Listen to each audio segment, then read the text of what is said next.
Son Racho Porto, eu nacín na Estrada, en Pontevedra, e aterricei aquí en Carnota no ano 79. Atopamos esta casa, que foi a única que nos alquilaban. Cando eu cheguei aquí, pois tuve unha moi boa acollida, sobre todo polos veciños da miña aldea, a aldea de Cornido, son xente maravillosa.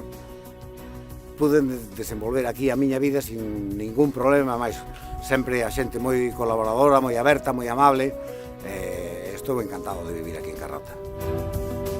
A miña espalda teño a Bahía de Carnota, que mide 7 km de punta a punta, que é un lugar maravilloso, con uns paseos increíbles, un sistema dunar maravilloso e unha lagoa que se enche se baldeira 2 veces ao día, cas mareas, que é un fluxo de vida constante, non? Nunca sabrei por que aterricei aos pés do mitolóxico Monte Pindo e de repente me dou por facer mitoloxía. Xa levo 4 xeracións de animais mitolóxicos que foron evolucionando co tempo, falando de distintas cousas, non? Pero sempre, o que sempre tratei e encontrei aquí foi a oportunidade de acercarme a mí mismo.